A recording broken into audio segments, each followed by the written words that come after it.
Durante meu chá de bebê, meu irmão anunciou que tinha sido aceito em Stanford, e então a festa virou dele. Enquanto eu esfregava a glacê do chão, fiquei quieta, não discuti. Mas, na manhã seguinte, minha mãe encontrou algo na mesa da cozinha e começou a gritar. Dizem que um chá de bebê é para ser uma celebração, um dia leve e cheio de amor, com decorações em tons pastéis, risadinhas educadas e gente suspirando por meias minúsculas. Era isso que eu tinha imaginado durante as 2 semanas que passei planejando tudo. Não era uma festa luxuosa, só algo acolhedor, algo meu. Fui eu quem pagou pela comida, pedi o bolo, escolhi as decorações e até limpei a sala de estar para tirar o cheiro de comida velha e dos charutos do meu pai. Fiz uma playlist com músicas acústicas calmas, do tipo que imaginei que minha filha pudesse dormir ouvindo um dia.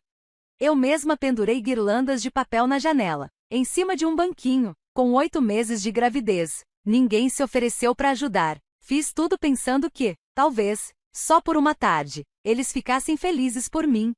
No começo, parecia que isso podia realmente acontecer. Alguns parentes chegaram com presentes embrulhados. Minha tia trouxe livros de bebê. Meu primo me deu uma raposinha de pelúcia e disse que parecia algo que eu teria carregado quando era criança. Pensei, talvez, só talvez, isso vá dar certo. Então, meus pais se levantaram na frente de todo mundo. Minha mãe bateu a taça com um garfo e pigarreou, sorrindo como se fosse anunciar uma nova gravidez. Meu pai estava com o braço em volta dos ombros dela. Viu Roger, meu irmão, de canto de olho, mudando de um pé pro outro, tentando não sorrir demais. Antes de cortarmos o bolo, minha mãe disse, com aquela voz doce demais: "Queremos compartilhar uma pequena surpresa." Eu conhecia aquele tom, aquele não era o meu momento. Roger deu um passo à frente, segurando uma carta como se fosse a tocha olímpica. "Eu entrei em Stanford", disse ele, radiante. Todos aplaudiram, alguém até fez um uhul. Minha tia se emocionou e correu para abraçá-lo, a mesma tia que, 10 minutos antes, estava me dizendo o quanto estava animada para conhecer meu bebê. A energia mudou na hora. Foi como se alguém tivesse aberto uma garrafa com a etiqueta "Notícia Melhor" e todo mundo tivesse se embriagado com ela. Meu chá de bebê virou uma festa de aceitação na faculdade em menos de 5 minutos. Ninguém precisou dizer em voz alta, mas todo mundo sentiu. A mudança foi física, as cadeiras se arrastaram em direção ao Roger. Minha mesa de petiscos cuidadosamente montada virou o buffet de parabéns dele, e o meu bolo ficou intocado. Então, os amigos dele chegaram. Não os meus, os dele, uma enxurrada de vozes altas e adolescentes com mochilas penduradas, invadindo a casa como se fosse deles. Um deles gritou: "Cadê a festa?" E outro já chegou com uma caixa de som na mão. Música, música alta, um baixo que sacudia as janelas e abafava completamente a playlist de canções de ninar que eu tinha levado 2 horas escolhendo com carinho. Eu ainda segurava uma xícara de chá de gengibre, que alguém tinha me entregue, ainda usando a faixa rosa suave que meu primo comprou, aquela que dizia "Futura Mamãe." Ninguém olhou para mim. Tiraram os presentes da mesa principal para abrir espaço para as bebidas. Minha mãe disse, com a maior naturalidade, que cortaríamos o bolo mais tarde, quando as coisas se acalmassem. O bolo foi movido. Alguém colocou uma garrafa de refrigerante ao lado, que tombou, derramando um rastro borbulhante na lateral. Peguei um guardanapo e comecei a limpar. A cobertura tinha manchado a mesa. Me ajoelhei no chão para limpar direito antes que secasse. E lá estava eu, grávida de 8 meses, ajoelhada no chão, limpando cobertura de bolo como se fosse só um detalhe esquecido da festa. E então alguém simplesmente passou por cima de mim para abraçar o Roger. Nem se deram ao trabalho de dizer "com licença". Fiquei ali por alguns segundos, agachada, mãos pegajosas de glacê, respirando fundo pelo nariz, enquanto risadas e gritos ecoavam acima da minha cabeça. Eu ouvia o Roger no outro cômodo, empolgado, falando sobre visitas ao campus e dormitórios. Minha mãe se gabava dos tutores que eles contrataram para ajudar ele a atingir seu potencial. A mesma mãe que, quando eu tinha 16 anos, me disse que faculdade era besteira e que eu devia arrumar um emprego no supermercado. Então eu fui, trabalhei em turnos até meus pés latejarem. Depois, voltava para casa e embalava caixas da minha pequena lojinha online. Fiz tudo sozinha. Quando meu negócio começou a crescer, não pedi nada a eles. Paguei contas, economizei, comprei esta casa com dinheiro que eles nem sabiam que eu tinha. Mas, De alguma forma, ainda achavam que era mérito deles. Minha mãe uma vez disse que tive sorte de poder morar em casa durante a gravidez, como se ela estivesse me fazendo um favor, esquecendo que fui eu quem pagou a hipoteca, as contas e até parte das aulas particulares do Roger no ano passado. Tudo isso passou pela minha cabeça enquanto eu me levantava devagar, guardanapos grudando nas mãos. Olhei em volta da sala. Minhas decorações estavam amassadas. A faixa com o nome do bebê tinha sido empurrada pro lado para dar espaço a uma placa desenhada à mão que dizia parabéns, Roger. Eu não chorei, não gritei. Fui até a cozinha, lavei as mãos, sequei com um pano de prato, e fui pro meu quarto. Fechei a porta, sentei na cama. Minhas costas doíam, meus pés estavam inchados, mas minha mente estava clara. No fim do corredor, a música pulsava como um batimento cardíaco que não era meu. Peguei meu celular, abri uma pasta que eu estava construindo em silêncio há semanas. Eu não discuti, mas também não esqueci. Eu costumava pensar que éramos iguais quando éramos pequenos, só duas crianças na mesma tempestade, tentando ficar secas sob um teto que vazava. Mas, agora, olhando para trás de verdade, consigo ver como a balança sempre esteve inclinada. Até nas coisas pequenas. Quando eu tinha 6 anos e o Roger 4, ele jogou minha boneca favorita na lareira. Eu chorei por 1 hora. Minha mãe disse que a culpa era minha, por ter deixado a boneca onde ele podia alcançar. Quando reclamei que não era justo, ela me mandou pro meu quarto por responder. Roger ganhou sobremesa naquela noite, eu não. Na 3ª série, ganhei o 2º lugar no concurso de soletração. Voltei para casa radiante, segurando minha fita como se fosse feita de ouro. Meu pai olhou e disse: só o 2º? Quem sabe no ano que vem. Quando Roger ganhou uma medalha de participação num torneio de futebol, fizeram uma festa de pizza para ele. Quando eu tirei um AB numa prova de matemática na 8ª série, meu pai disse: bom, pelo menos você tá tentando. 1 ano depois, Roger tirou a mesma nota, ganhou um tutor e uma palestra inteira sobre como liberar seu potencial genial. De mim, esperavam mais porque eu era mais madura. Eu lavava a louça enquanto Roger jogava videogame. Eu limpava a casa enquanto ele era elogiado por lembrar de tirar o lixo, 1 vez por semana. Me diziam para ser paciente, para ser grata, para dar o exemplo. E quanto mais eu crescia, mais invisível me tornava.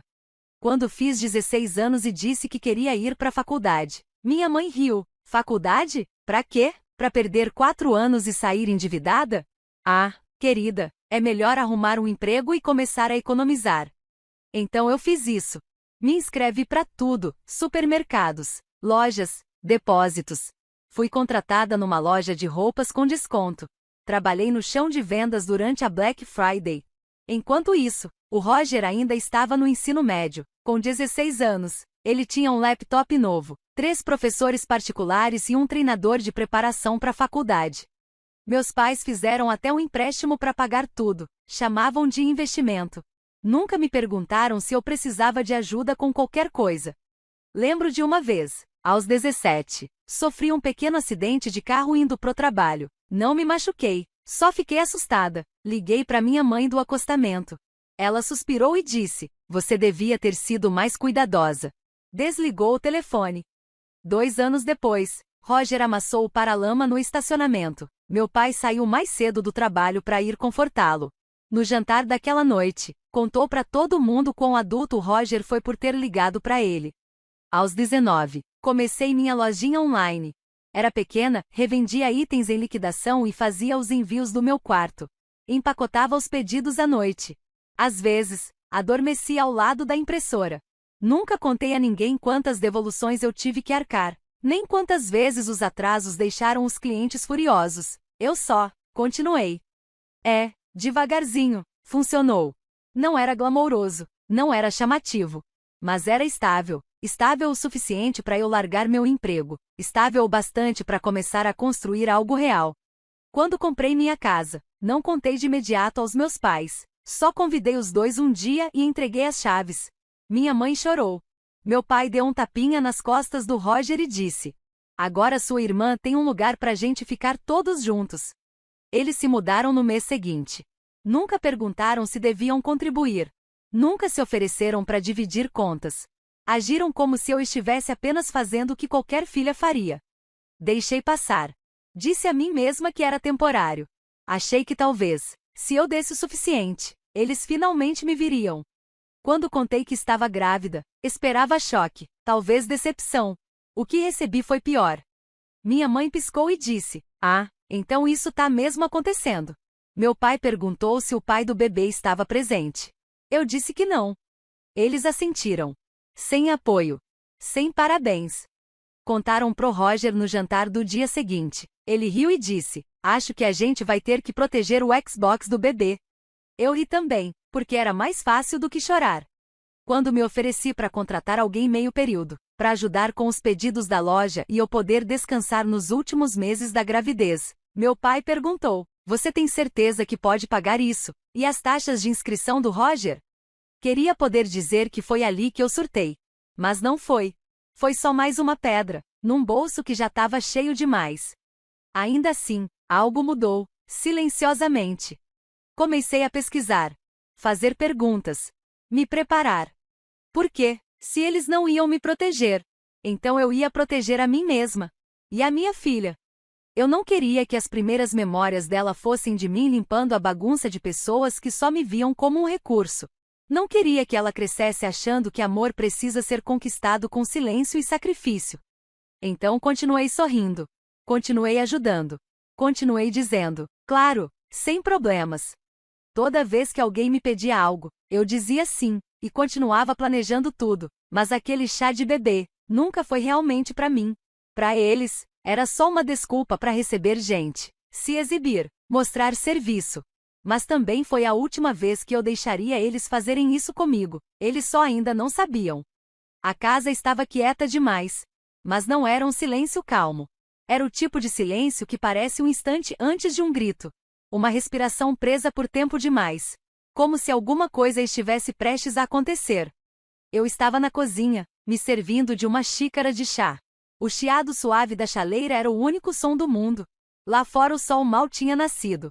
Lá dentro, os balcões ainda estavam grudentos de refrigerante derramado. E a pia, transbordando de pratos que ninguém lavou. Coloquei os avisos bem no centro da mesa. Empilhei com cuidado. 4 cópias. Cada uma etiquetada com nomes em tinta preta. O bebê dentro de mim se mexeu enquanto eu me sentava. Esfreguei devagar a parte baixa das costas. Meu corpo doía, mas minha mente estava limpa.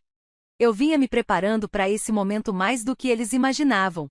Às 7h02 da manhã, ouvi o rangido das tábuas no corredor. Passos arrastados. Chinelos. Minha mãe. Ela entrou na cozinha com um grunhido cansado, e congelou no meio do passo quando viu a mesa. Eu não olhei para ela, nem precisei. "O que é isso?" Ela murmurou, a voz ainda grogue. Tomei um gole do meu chá. Ela pegou a primeira folha. Leu. 5 segundos. Foi o tempo para ela arregalar os olhos, abrir a boca. "Mas que diabos é isso?" A voz dela cortou o silêncio como uma faca. Mais um segundo, e então ela gritou: "Lily, o que é isso?" A caneca na minha mão nem tremeu. Dei outro gole. Meu pai entrou, cambaleando, de roupão. Piscava como se nem tivesse acordado de verdade. Roger veio logo depois, esfregando os olhos, bocejando. "O que tá acontecendo?" Ele murmurou. "Ela tá despejando a gente." Minha mãe gritou, balançando o papel como se fosse um incêndio. Roger parou, estático. "O quê?" Ele resmungou. Eu finalmente levantei os olhos. "Eu dei 30 dias. Está tudo por escrito." "Você tá brincando", meu pai disse, dando um passo à frente e pegando uma cópia para ele. "Isso é piada, né? Isso não pode ser sério. Que documento é esse?" "Enviei as cartas registradas ontem." Respondi, com calma. "Devem chegar hoje à tarde. Essas são só cópias de cortesia." Você tá expulsando a gente?" A voz de Roger vacilou. "Que diabos tem de errado com você?"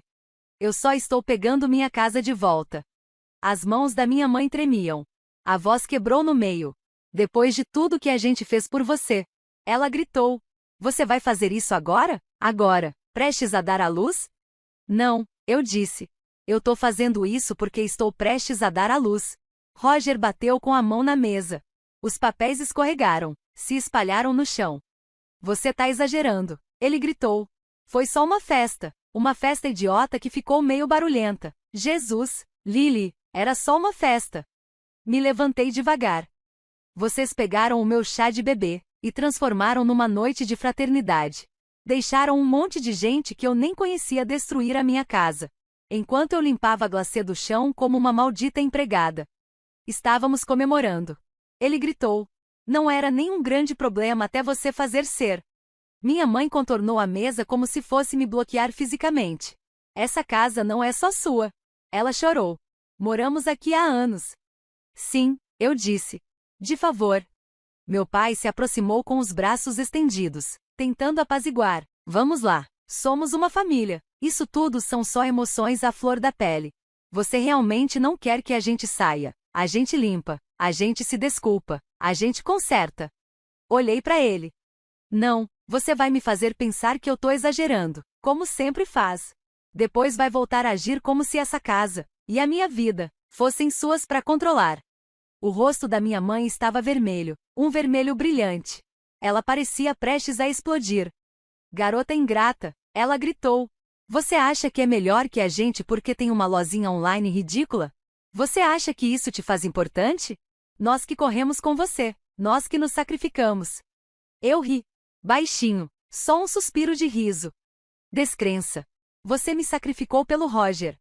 Cada vez que a mandíbula do meu pai se contraiu, eu soube que estava ouvindo mais uma mentira. Isso não é verdade, ele disse. Eu me virei para ele.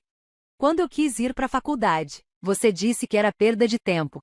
Quando o Roger quis, você gastou milhares em tutores. Quando eu trabalhava no turno da noite, você mandou eu parar de reclamar. Quando o Roger trabalhou num emprego de verão, você o chamou de responsável. Eu paguei a hipoteca, eu comprei essa casa, e você ainda disse que eu só fazia, ora ponto. Roger empurrou a cadeira para trás com força. Você estava esperando para fazer isso, estava planejando desde o começo, né? Sim, eu disse, estava. Ele me olhou como se eu tivesse enfiado uma faca no peito dele. Você tá expulsando a sua família por causa de uma festa idiota? Por um momento. Não foi um momento, eu respondi. Foi todo momento, por anos. A festa só deixou tudo mais óbvio. Minha mãe caiu numa cadeira e começou a chorar alto, soluços teatrais, como atriz de novela. Como a gente vai viver? Para onde vamos? O que as pessoas vão pensar? Não é mais problema meu, eu disse. Vocês vão sair. Ela se endireitou num estalo, os olhos selvagens, vermelhos. Você não pode fazer isso. Você não pode jogar os próprios pais na rua. Posso, eu disse, e já fiz. Ela olhou pro papel ainda na mão, os lábios se mexendo enquanto relia as palavras como se quisesse que elas mudassem. Isso não é legal, ela sussurrou. Abri a gaveta calmamente, tirei uma pasta e coloquei na mesa. Dentro, a escritura, o aviso, os recibos do correio com entrega registrada. É legal, eu disse, eu me certifiquei disso. Roger agarrou a pasta e a lançou pela sala, papéis voando como flocos de neve. Você não tem coração, ele gritou. Tenho sim, eu respondi, e pela primeira vez, estou protegendo ele. O silêncio voltou. Mas não era como o silêncio desconfortável de antes. Esse era pesado. Fiquei ali, cercada pela bagunça que eles fizeram. Pela primeira vez em anos, não era minha responsabilidade limpar. Quero vocês fora até o fim do mês, eu disse. Arrumei um amigo que pode ajudar vocês a fazer as malas, se precisarem. Você não tá falando sério, meu pai disse. Você vai mudar de ideia. Olhei direto nos olhos dele. Não, eu não vou. Me virei e voltei pro meu quarto. Passei pelas fitas rasgadas, os balões murchando, os pedaços da faixa rasgada que um dia soletrou o nome da minha filha. Eles me apagaram. Mas eu cansei de ser invisível. Os 3 primeiros dias foram silenciosos, estranhamente silenciosos. Eu quase esperava gritos, portas batendo, mas não. A casa entrou num limbo. Ninguém me olhava. E eu também não tentava ser vista. Eles se moviam como fantasmas. Roger parou de ouvir música alta no quarto. Minha mãe parou de fingir que limpava a cozinha, como se algum dia tivesse limpado de verdade. Meu pai ficou sentado na varanda, por horas, com a mesma xícara de café quase intocada. Mas eu sabia. O silêncio não ia durar. No 4º dia, os telefonemas começaram.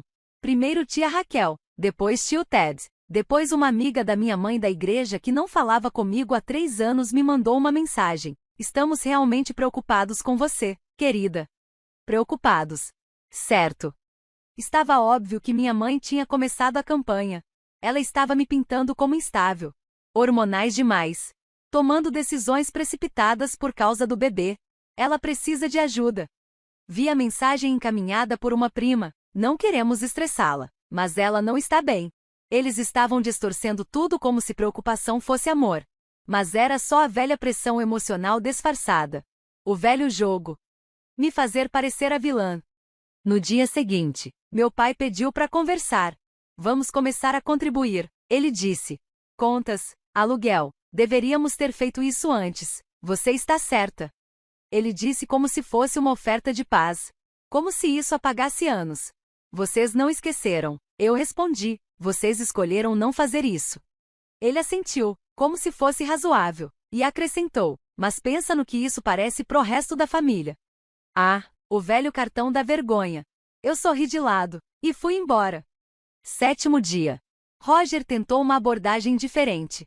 Conversei com o treinador Harrison. Ele disse durante o jantar. Se eu adiar um ano, posso perder a bolsa. A gente precisa se mudar agora. Eu não consigo me concentrar, nem dormir. Eu assenti. Mas você nem se importa. Ele explodiu. Você também não se importou quando eu estava grávida de 8 meses, ajoelhada no chão, esfregando cobertura com uma esponja. Ele jogou o garfo no chão e saiu batendo o pé. 10º dia. Recebi uma ligação da minha sócia. Ei, só um aviso, ela disse, hesitante. Alguém mandou um e-mail anônimo. Disseram que você está emocionalmente instável e pode não conseguir tocar o negócio depois que o bebê nascer. Sugeriram que eu procurasse outra liderança. Meu estômago afundou. Mas só por um instante. Tirei print do e-mail. Comparei a linguagem com as mensagens antigas da minha mãe. Era idêntico, palavra por palavra. Não respondi. Encaminhei para o meu advogado. Dia 12. Eles pararam de fingir. Minha mãe me encurralou no corredor. Eu sei que você acha que é forte agora, ela sussurrou, venenosa. Mas quando o bebê nascer, quando você estiver exausta, sobrecarregada, vamos ver quanto tempo essa sua força dura. Só não volte rastejando quando perceber que precisa de nós. Olhei nos olhos dela. Já percebi que não. Dia 16. O delegado do xerife deixou uma carta na porta. Meu pai abriu, leu, e deu um soco na parede. Processo judicial, ele murmurou. Eles estavam contando que eu não fosse seguir adiante, que eu quebrasse, que desistisse. Mas os papéis foram arquivados.